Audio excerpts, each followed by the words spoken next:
warahmatullahi wabarakatuh. Perkenalkan, nama saya Rita Pratiwi. Kepada yang terhormat Ibu Noti Handayani SIMAK selaku dosen pengampu seminar proposal. Baik, di sini saya akan memaparkan hasil dari skripsi saya, yaitu pengaruh return on asset, resiko bisnis, dan pertumbuhan penjualan terhadap struktur modal pada perusahaan subsektor farmasi yang terdaftar di Bursa Efek Indonesia periode 2021-2025. Baik, di sini ada latar belakang. Industri farmasi merupakan salah satu sektor penting yang berperan besar dalam menunjang pertumbuhan ekonomi serta memperkuat ketahanan kesehatan nasional. Dalam beberapa tahun terakhir, perkembangan industri farmasi di Indonesia menunjukkan peningkatan yang cukup signifikan, sering bertambahnya kesadaran masyarakat akan pentingnya kesehatan, meningkatnya kebutuhan terhadap obat-obatan serta kemajuan teknologi di bidang kesehatan. Di samping itu, pemerintah juga terus berupaya memperkuat industri farmasi nasional melalui kebijakan seperti pengurangan ketergantungan impor bahan baku obat, peningkatan produksi dalam negeri, dan pengembangan industri kesehatan berbasis inovasi. Kondisi tersebut mendorong perusahaan farmasi untuk mampu mengelola keuangan perusahaan secara efektif agar tetap memiliki daya saing dan mampu mempertahankan keberlangsungan usaha di tengah persaingan industri yang semakin kompetitif. Selanjutnya yaitu ada fenomena penelitian.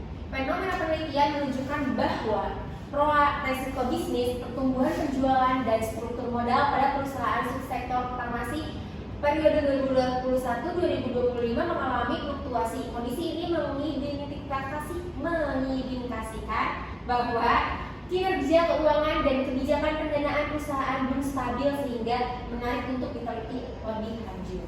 Di sebelah kiri ada tabel rata-rata DER tahun 2021 itu mengalami 27,19%, 2022 33,89%, 2023 meningkat 37,55%, 2024 sedikit menurun berada di tingkat 35,96%, dan di 2025 itu menurun lagi sebesar 31,82%. Nah, di sini untuk rata-rata return on asset, resiko bisnis, dan pertumbuhan penjualannya pada 2021 dan 2025 itu 2021 return on assetnya 18,37, 2022-nya 16,83, dan 2023-nya mengalami penurunan jadi 15,11%, 2024-nya menaik lagi jadi 17,28%,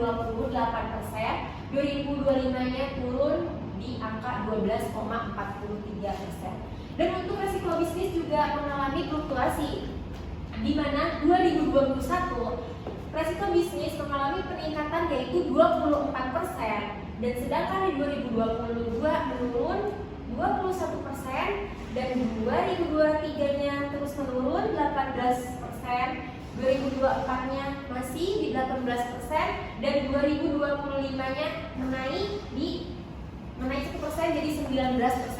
Dan untuk pertumbuhan penjualannya itu cukup naik turun, berfluktuasinya signifikan. Di 2021 15% meningkat, dan untuk 2022 dia mengalami penurunan yaitu 7%. Untuk 2023-nya mengalami kenaikan 9%, dan untuk 2024 mengalami penurunan lagi 1% jadi 8%, dan untuk 2025-nya mengalami penaikan yang signifikan yaitu berada di 30%. Next. Ini research-nya.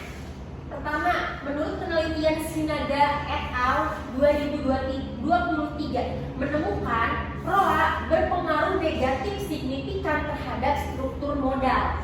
Sedangkan menurut Romita 2024 menemukan ROA berpengaruh positif signifikan terhadap struktur modal. Dan untuk Rindi Asih 2023 menemukan risiko bisnis berpengaruh signifikan, sedangkan menurut Astuti 2024 menemukan risiko bisnis tidak berpengaruh signifikan terhadap struktur modal. Dan untuk yang ketiga, menurut Katerina DKK 2025 menemukan bahwa pertumbuhan penjualan berpengaruh positif signifikan, sedangkan menurut Herlianti et al. 2029 menemukan tidak berpengaruh signifikan. Di sini ada rumusan masalah. Yang pertama, apakah ROA berpengaruh terhadap struktur modal? Yang kedua, apakah risiko bisnis berpengaruh terhadap struktur modal? Yang ketiga, apakah pertumbuhan penjualan berpengaruh terhadap struktur modal? Yang keempat, apakah ROA risiko bisnis pertumbuhan penjualan berpengaruh secara simultan terhadap struktur modal? Dan untuk tujuan masalahnya tentu yang pertama untuk mengetahui pengaruh ROA terhadap struktur modal. Yang kedua untuk mengetahui pengaruh resiko bisnis terhadap struktur modal. Yang ketiga untuk mengetahui pengaruh pertumbuhan penjualan terhadap struktur modal. Dan yang keempat untuk mengetahui pengaruh ROA, resiko bisnis, dan pertumbuhan penjualan secara simultan berpengaruh terhadap struktur modal. Next. Kajian teori dan kerangka berpikir dan juga hipotesis. Di sini ada penelitian ini menggunakan pecking order teori. Pecking order teori merupakan teori struktur modal yang menjelaskan bahwa perusahaan memiliki urutan referensi dalam memilih sumber pendanaan. Perusahaan cenderung mengutamakan dana internal seperti laba ditahan sebagai sumber pembiayaan utama. Jika dana internal tidak mencukupi, perusahaan akan memilih pendanaan melalui utang. Itu menurut jurnal dari Yudatama dan Wibowo tahun 2022. Di sini ada kerangka berpikirnya, profitabilitas terhadap struktur modal, ini H1, ini resiko bisnis H2 terhadap struktur modal, dan ini pertumbuhan penjualan H3 terhadap struktur modal, dan ketiga ini profitabilitas, resiko bisnis, dan pertumbuhan penjualan terhadap struktur modal, ini H4. Hasilnya H1 dugaan sementara. ROA itu berpengaruh terhadap struktur modal menurut Romita tahun 2024. Dan untuk dugaan yang kedua H2 itu resiko bisnis berpengaruh terhadap struktur modal menurut DEPI 2024. Sedangkan yang H3 diduga pertumbuhan penjualan berpengaruh terhadap struktur modal menurut Rahmawati et al. Tahun 2025. H4-nya ROA, resiko bisnis, dan pertumbuhan penjualan berpengaruh secara simultan terhadap struktur modal menurut Anas dan Pradita tahun 2022. Selanjutnya, tempat penelitian dan metode penelitian. Tempat penelitian dalam studi ini adalah perusahaan subsektor farmasi yang terdaftar di Bursa Efek Indonesia selama periode 2021 dan 2025. Metode penelitian. Metode penelitian ini menggunakan metode penelitian kuantitatif dengan pendekatan asosiatif. Metode kuantitatif dipilih karena penelitian ini bertujuan untuk menguji pengaruh variabel independen yaitu return on asset atau ROA, resiko bisnis, dan pertumbuhan penjualan terhadap struktur modal, yaitu variabel dependennya melalui analisis data numerik yang diperoleh dari laporan keuangan perusahaan. Di sini ada populasi dan sampel.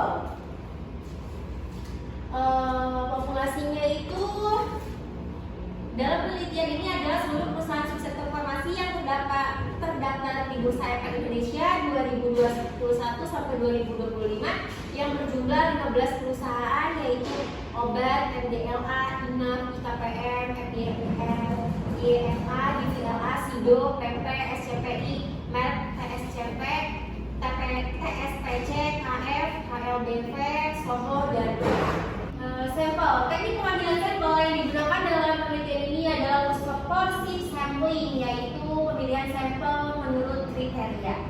Adapun kriteria pembelian sampel adalah yang pertama, perusahaan sektor farmasi yang terdaftar di Bursa Efek Indonesia atau BI secara berturut-turut selama periode 2021 dan 2025 sampai 2025. Yang kedua, perusahaan yang menerbitkan laporan keuangan tahunan secara lengkap selama periode penelitian dari 2021 sampai 2025 itu ada semua laporannya. Yang ketiga, perusahaan yang tidak mengalami kerugian atau memiliki laba negatif selama periode penelitian 2021 dan 2025. Nah, berdasarkan kriteria tersebut diperoleh, mohon maaf, ini 7 perusahaan yang memenuhi syarat sebagai sampel penelitian, yaitu yang pertama DVLA, SIDO, PV, SCPI, MED, TSPC, dan KLBF. Kenapa obat tidak saya masukkan? Ternyata laporan keuangannya tidak lengkap dan dia baru mendaftarkan LIFO-nya tahun 2025 kalau tidak salah. Di sini ada teknik pengumpulan data dan teknik analisis data. Yang pertama, annual report dan laporan keuangan perusahaan subsektor farmasi yang terdaftar di BI tahun 2021 sampai 2025 diperoleh melalui website resmi BI dan website resmi perusahaan. Dokumentasi laporan keuangan perusahaan farmasi periode 2021-2025, studi pustaka kayak buku, jurnal, dan penelitian terdahulu. Yang kelima, statistik deskriptif. Yang keenam, uji asumsi klasik. Yang ketujuh, regresi linear berganda, uji T, uji F, koefisien determinasi R kuadrat, dan pengolahan data menggunakan SPSS versi 2026. Udah, terima kasih. Sekian presentasi yang dapat saya bawakan dan sampaikan. Kurang lebihnya saya mohon maaf bila ada salah kata atau salah dalam memaparkan materinya tadi ya. Mohon maaf untuk sebesar-besarnya. Saya tutup akhiri dengan ucapan wabillahi taufiq wal hidayah. Wassalamualaikum warahmatullahi wabarakatuh.